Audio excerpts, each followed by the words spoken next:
Hi, my name is Zoe. I'm the Tipsy Psychic. I'm really sick. I'm recovering from a cold, and so my nose is really gross. I don't know if you can see. Yeah, I can kind of see it. Today, I might not have a lot of energy for this video, so I apologize for that. It is Mental Health Awareness Month, I think. Yeah, I'm pretty sure it's Mental Health Awareness Month. I wanted to talk a little bit about, before I lose my voice again, about the correlation between mental health and psychic stuff, right? Is there a link between mental health and psychic abilities? My answer is yes and no, and this might sound like jibber jabber, I'm sorry. Many people all over the world suffer from mental health problems, but they're not necessarily, considered psychic. I believe that psychic abilities are something that we all possess, but we have to develop it over time. And some of us are naturally born with, kind of higher up on that spectrum. And I believe that anyone can have a psychic awakening throughout their life or have psychic experiences. I don't even like the word psychic, but I'm going to use it because I feel like that's what most people understand. Anyone can have a psychic awakening at any time in their life, but it doesn't mean that they have a mental illness. Like, it can happen with or without a mental illness, so in that way they're not really linked, right? However, many people experience psychic awakenings when they've had a very traumatic childhood. Sometimes the most powerful psychic phenomena comes from within ourselves, and sometimes it's from a place of darkness. So many people with bipolar disorder or depression say that their gifts are amplified during their lows and even their highs. And if you know anything about bipolar, you know that they have highs as well as lows. So they suffer from depression and mania. And all the in-between. And this is not just geared towards people with bipolar disorder. This is geared towards people who have depression, schizophrenia, borderline personality disorder. It can be any type of mental health imbalance. Many artists, like Vincent van Gogh, right? He did a lot of his artwork from a place of emotion within himself, and he was definitely an empath. And there are a lot of people out there who make art and they're best at it when they're in a place of emotional distress of some sort. And I gotta say, empaths especially struggle with anxiety and depression. And as you guys know, I'm an empath. And they're very receptive to the world around them. And they experience things a little more deeply sometimes when it comes to emotions. And that's why I always say, being an empath can be, a gift, but it can also be a curse if you don't know how to manage your feelings, if you don't know how to ground yourself and protect yourself. And it can definitely trigger emotional instability. Now, whether that's the equivalent of a diagnosed mental health disorder, that's another story, but you get the point. So many people who have a very open and perceptive third eye, a very strong presence in that chakra, tend to suffer from mental illness, whether it's because of the weight they carry or whether they go through a time of darkness where their psychic abilities are triggered in some way or where they have a psychic experience. It really is an individual thing. So it's really hard to categorize everyone as a whole. Every mental illness is different.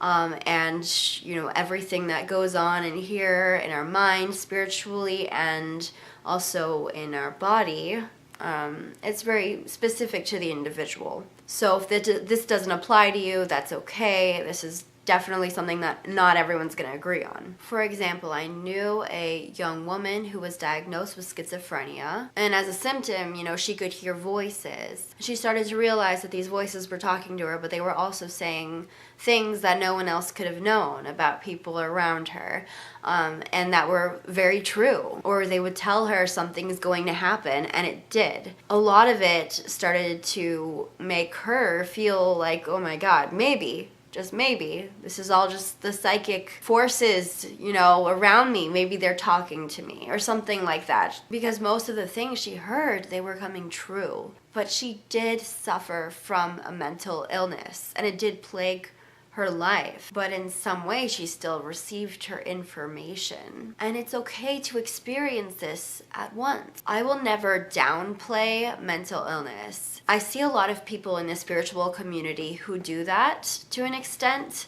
They'll say that, oh no, you're just kind of imbalanced. I do believe that mental illness is a thing, and we need to be aware of it, especially as practitioners who actively open our hearts and try to improve people's lives and help them find a very healthy balance and direct them and, you know, help them with their perspective. It is also our responsibility to encourage them to seek help if they need it. All over the world, so many people are diagnosed with mental health issues, and at the same time there are so many people who might have something that they could get help with, but they don't. Having the ability to feel other people's feelings and being so receptive to energy, not just good energy, but also very negative energy, and being so sensitive to the world around us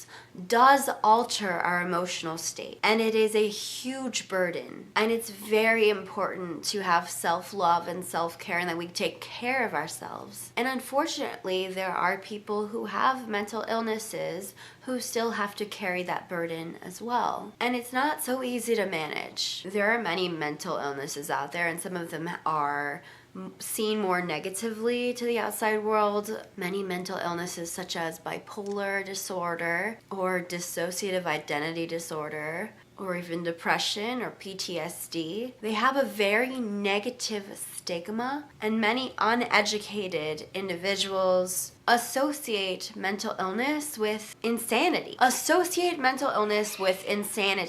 of the time they don't really understand it. So psychic doesn't equal mental illness, and mental illness doesn't equal psychic. Just like psychic doesn't equal insanity. What you don't understand can be really scary, and people are very quick to judge. And people who claim to be psychic are often associated with people who have a mental illness, people who are not stable mentally, right? Because it's something that we just don't fully understand or believe. And when people don't believe something, then they think it's crazy. A lot of the time anyway. So most people rule out one or the other. Like people who have a mental illness and start to believe that they're not mentally ill, they are just psychic. You know, and maybe that's the truth, but a lot of the time this happens, and that's not necessarily a healthy thing. And there are definitely cases where people believe that they're not psychic, they're just mentally ill. That may be the case as well. But you don't have to rule them out. You can be both. And it's okay to be both. The problem I tend to see when you state that you're psychic, but you also have mental health problems, like I've seen a lot of people go through this, because it automatically makes people rule one of them out. And when you say it, a lot of the time, all people hear is, you're not psychic, you're mentally ill. First of all, I really think that the way that people view mental illness is kind of fucked up a lot of the time. But the thing about it is, a lot of the time, being mentally ill is much more possible to people. And when people don't believe in psychic abilities, they're automatically going to resort to what they know or to what science has shown or studies, and they'll automatically assume things like that. And that's understandable. You trust what you know, and it's easy to label things and whatever. It's important to be aware that mental illness is real. We know being psychic is real. I mean, you're watching this channel. I'm the Tipsy Psychic. I'm fucking amazing. I believe in psychic stuff, and you should too, whatever. But you should never ignore mental illness. And this is Mental Illness Month, and I wanted to explain, just because you have psychic abilities or just because you have mental illness. Like you can have both. There is not necessarily a spiritual reason. Some of you might disagree. That's fine. This is a conversation. There's also a real problem where like people are suicidal that come to me, or they're in a place where they really need to seek psychological help, whatever that may be. Even if I tell them what they need to hear or read cards, if they're not emotionally stable, then it's my job to be like, okay, here's a suicidal hotline. Like, I'm not God. I'm not going to like overlook their needs and their like, I get a lot of clients who are in a place of need, you know, who are in a place where they're in a really dark time, and I'm here to help them. But at the same time, we have to set boundaries. A lot of spiritual people who prefer to have a more holistic path, they don't trust doctors. They don't want to see a psychiatrist or get like medical attention, and that's really up to them. Like, I'm all for them. I mean, I'm pro-vaccine, but to each her own. I think like the important thing is that you're taking care of yourself to the best of your abilities. And a lot of people who come to see me instead of a therapist. They don't think that it's like I'm an uncertified therapist. Like, I didn't go to school to be a psychic. This is something that naturally came to me, and I developed it, and this is something that I was born to do. I've had a lot of clients come to me at times when they need to see a therapist or seek mental help, and I don't turn them away. Unless I can sense that. I mean, it's usually, as a psychic, you're very receptive, very intuitive. If you sense that someone's very unstable or their life is in danger, you need to encourage them. It's just like, your duty, I guess, even as a citizen of wherever you're at. But many people don't like to see doctors, and they prefer to see like a holistic coach or a spiritual guru. And I'm here to help. Like, I'm here. So it's just about setting those boundaries. Just remember, to all my fellow psychics out there, people who are learning to be psychics or people who give advice or help in any way, guidance, remember that you're not necessarily licensed professional, and you should not be taking someone's money if they're under the influence or if they're in a place where they're very vulnerable.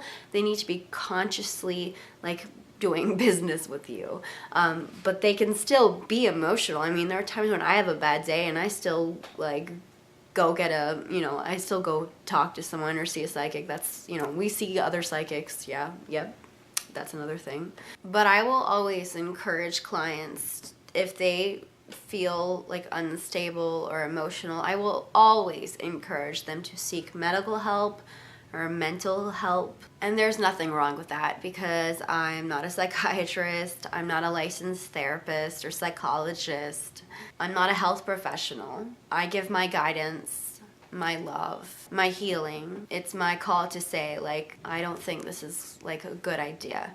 A lot of people will come see me after they've lost a loved one, and I do my best to help them, and I do my best to provide comfort and guidance, but there is a limit when they are suicidal or when they start to I can tell they're not in a good place. It is not ethical to tell someone that they shouldn't see doctors, or that they should only see you for problems, and it is unethical to take their money if they're not capable of making decisions for themselves.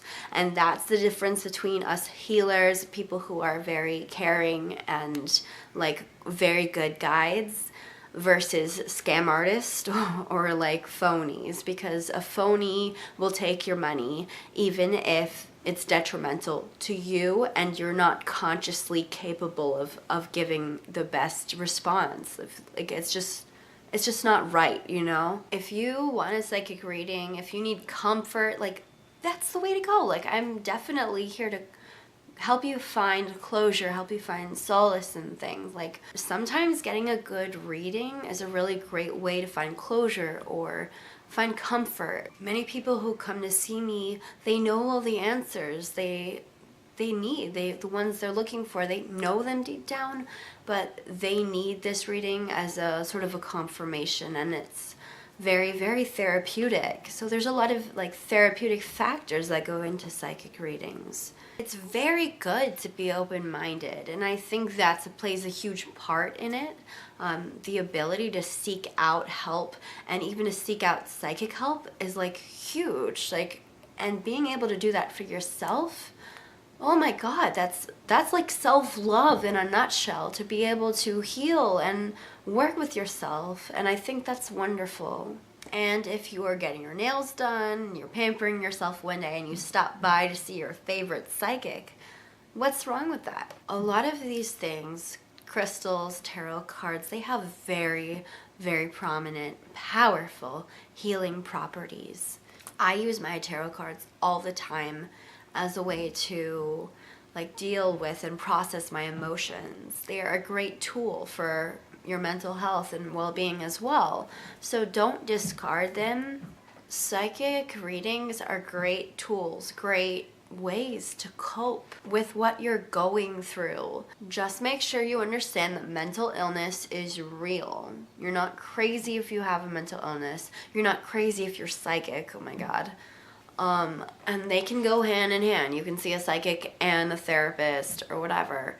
Like, whatever you want to do, it's in your heart. You choose, you know? Don't listen to the jibber jabber that everyone else is saying, even if it's just voices in your head. Like, just focus on what you are saying, what your intuition is saying. Because like I said, we all have that part of ourselves, that intuitive part of ourselves, that inner child as well. And to those of you who are very skeptical about psychics, that's okay. You can believe what you want to believe. You're entitled to that, just like we're entitled to ours. And even if you're skeptical, it's important that sometimes this can make us feel unstable. It's difficult to deal with emotions and all these things, especially when you're an empath. The other thing I want to talk about is medication. Some of you might disagree. I personally don't believe that there's anything wrong with taking medication. Yeah, weed is nice. It is. I don't think weed works for everyone.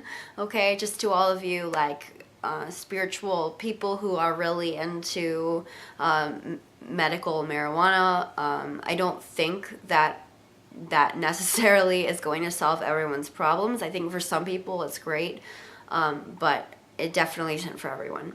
And I definitely think that people need to do what they need to do to seek treatment, you know, beyond just getting guidance and therapy. If they need medication, I'm not saying like take your pills, but if they need medication, they should have it. It's not my place to say like, no drugs, you know? And this really varies from person to person. Like, I've heard a lot of people say that medication can be very numbing to your psychic self, and I think that's a problem. If you feel like your medication, if you're taking medication, is like super numbing, like you don't feel emotions, or you're not receiving anything, or you're not being empathetic in any way, I think that's something that you need to like figure out, because that's not being human. That's not normal, especially if you're normally a very in-tune person. If you feel fuzzy, that's something you need to talk to your doctor about, okay? But that being said, I do feel like there are a lot of times when people can function and can still give readings and still cope with things in a spiritual manner with their medication, if they find whatever works for them. I'm not a doctor, so, you know, like, we all have our disagreements and whatever. That being said, I don't think it's like gonna replace you trying to work on yourself or something like that. You can't like just add pills and make everything okay. But, you know, like, it takes work. It's who you are. It's like part of your growth, okay? Look, if you feel like your medication is numbing you, if you feel like it's making you foggy, and you feel like it's interfering with your psychic self, that is something you should definitely discuss with your doctor. Because it's very possible that it could be inhibiting your ability to connect with your third eye. There are a lot of different substances. We all have different bodies, and the way we respond to things can be really different at times.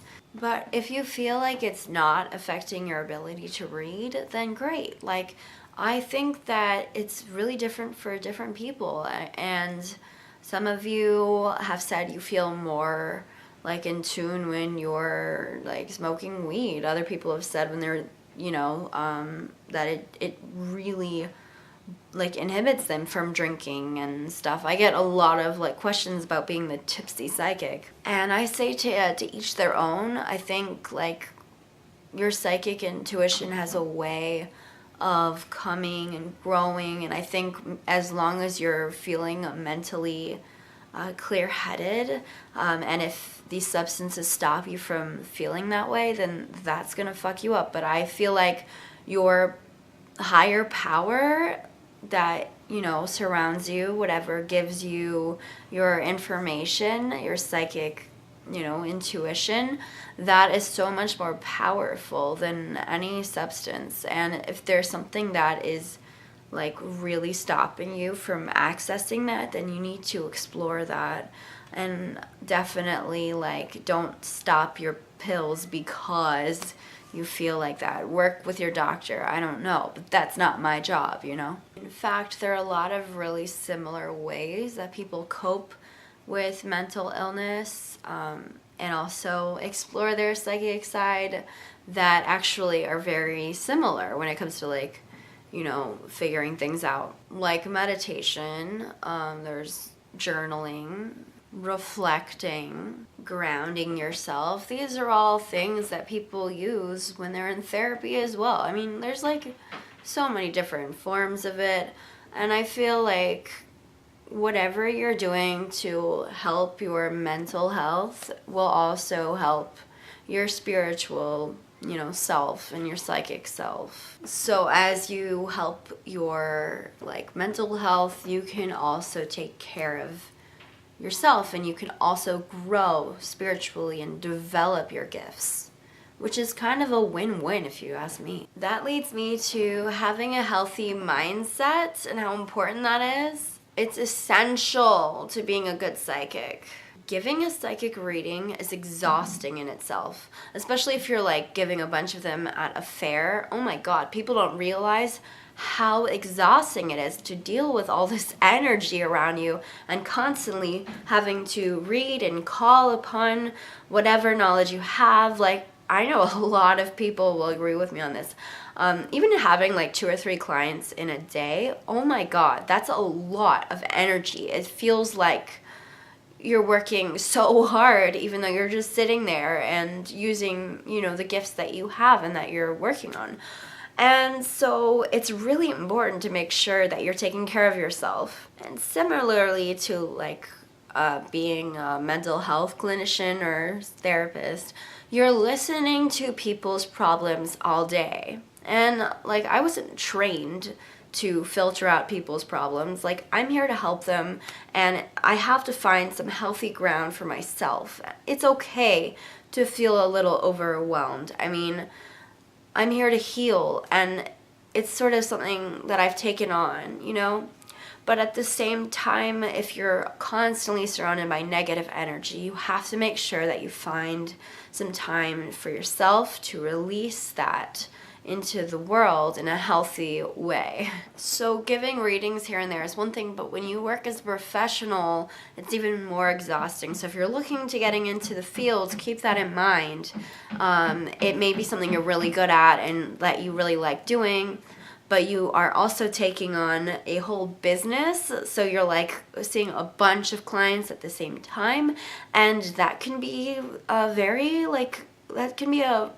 like big thing, and you may not realize it now, but when you start you'll get it, and you'll realize like you need a proper amount of sleep. You need to take care of yourself, your mental health, Make sure you're doing okay. Your body is a vessel. You wouldn't be able to give these readings to these people if you don't take care of it. So make sure you do. It's easy to feel kind of detached from it sometimes, but if you're not like able to like physically do stuff, then how are you gonna like maintain your mind, you know? They go hand in hand. Never put your mental health on the back burner, because surprisingly, that's something that most of us neglect. When you're so willing to help people and you're so like, you know, receptive to other people and you want to do like the best you can, you stop thinking about yourself sometimes. I know this happens to me. And so it's really important to take a step back, be like, okay, setting some boundaries. If you are trying to be a psychic, it is your responsibility to heal and to make the right call. I had a friend growing up. She had visions, and she didn't really know what they meant. You know, she was pretty young. And they weren't fun visions. They were visions of, like, death and pain. And she was still learning to control it. She didn't really have anyone to help her through it. I was still figuring my shit out, so she didn't really know what to do. And so it drove her to a really dark place. And then she was diagnosed with depression. She had to learn how to cope with this gift of hers, with these visions. But she also had to seek help for herself. And she found out that the more she helped her depression, the easier her visions, like more lighthearted they became. It just became easier to filter out the visions because she kind of had a grasp on her mental health. But it got to the point where she was like gonna jump off a balcony. She was so miserable about it. Like, it was such a huge burden to have this knowledge of what was gonna happen. But the darkest things, like, she had to train herself, like, via helping herself with her mental health, like, to, like, make things more lighter, to deal with these things. And gosh, that's really difficult. And I know if you haven't been in her shoes, you wouldn't really understand a lot of the time. But it was, and it was really rough seeing her go through that. So you kind of get it. It was like all these different points of views. I'm rambling, and I'm about to lose my voice, so I'm going to turn off this video. I already had lost it for like 3 days or something. But I think I'm going to go lie down now. Bye. Subscribe to my channel, hopefully. Oh, happy Mother's Day.